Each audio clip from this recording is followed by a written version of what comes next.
My name is Ari Weinzweig. I'm one of the founding partners of Zingerman's in Ann Arbor, Michigan. What do? I help to run our organization, which we started in '82 and have grown today to, what do we got, 450 employees and a whole lot of different businesses, all in Ann Arbor, Michigan. I think that I heard about ACS first. I got a flyer in the mail about the conference in Boston. So that was probably, you could back it up, but 86, 87, something like that Ricky Carroll ran. And she did a great job with that. It was like in the Ritz-Carlton Hotel in Boston. And I don't remember where the next one was, but the one after that I think was in Rutgers. And I think there was like 11 people there. And I just had this frustration with like knowing that it could be this really great thing and that American cheese was, on its way up. But I guess there weren't that many of us that knew that at the time.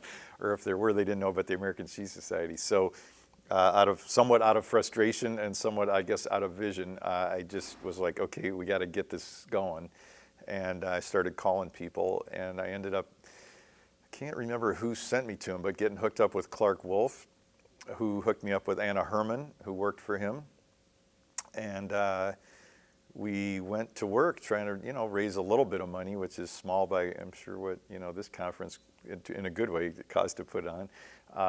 But we started going and just, pushed to get the organization moving. And it's really great to see, here we are almost 20 years later, so 18 years later, it's, how many people are here? 900 or 1,000, over 1,000 people. I mean, so it's fantastic. I was president for 3 years, and then I was probably on the board for 3 or 4 years after that. And, one of my big beliefs of nonprofits is it's not good for one person to dominate. It's very important to have continuity and succession, and happily lots of other great people, Allison and, Bill McKenna and Dan Strongen and, Stacy Kinsley Knowlton and all the people over the years that have stepped up, and I'm sure I'm forgetting some. But, Paul has been very active for many years, and, all the people that have really done a lot of great work, and, David G. now, and John Greeley, who's been running the judging, Daphne Zeppos, who ran the judging for a long time, and so this is a non-inclusive list. There's many people I'm forgetting, but it really was a lot of work by a lot of people. I really did not know him. I knew of him, but I really didn't work with him.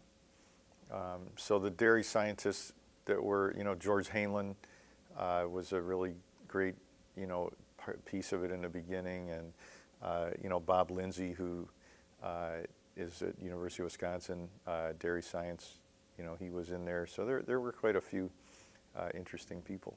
I mean, it's like a business. I mean, it's just so, when Paul and I started the deli, we had 2 employees, and you come in early, you open, you do everything all day, you take a 5-minute break, you wash the dishes, you clean up, you go home, you pass out, and you come back. And as we've grown, it's not like it's really easier. In some ways it's harder, but in good ways, because it's grown, our business has grown, and the roles change, and so it becomes less about sort of doing all the actual work physically and more about doing the systemic, organizational, emotional, and intellectual work, that it takes to run it. And I think it's probably true of the ACS. I mean, Allison, could probably give you a better take because she's the one who's been doing it of late. But but in that vein, I guess, I mean, her company has sort of followed a similar pattern, so she's also worked both ends of it. So, today when you have 1,500 people or 1,000 people, whatever, are here, and 1,000 cheeses and great press, and, it's a lot of logistics, but it's great.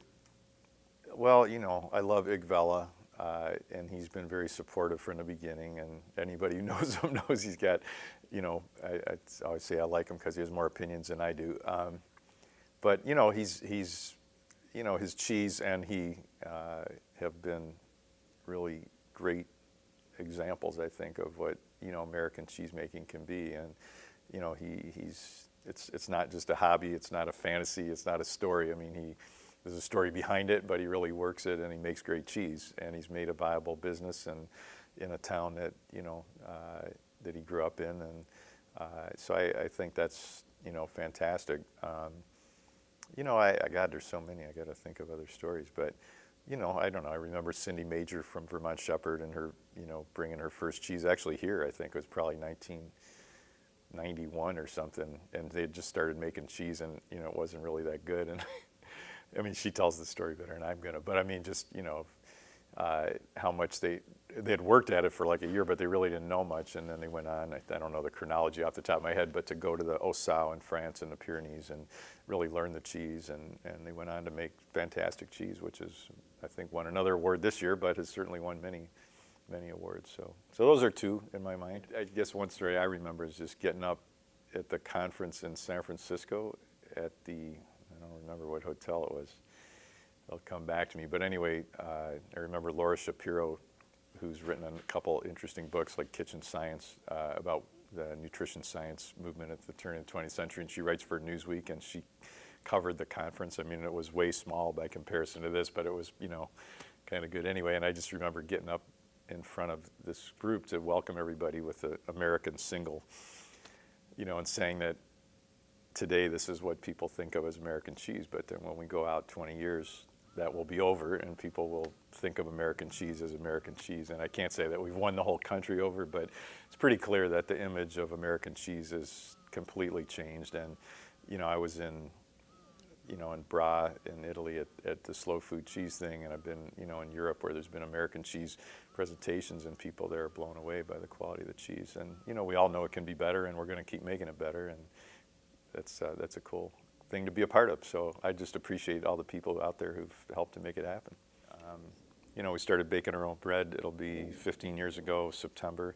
Making our own pastries not long after that. And, so we often end up going back to the roots of trying to do stuff ourselves. And, with the cheese was really driven by cream cheese, and there wasn't anybody making it. And, the sort of belated glimpse of the obvious that, although we had upgraded to all these artisan foods from all over, we were still buying the same cream cheese that we all grew up on with, gums and whatever. And so it sort of drove us to look at that. And then John Loomis has long had he's like a third generation Michigan dairy guy. And, he's the managing partner and the cheese maker, and just here we are.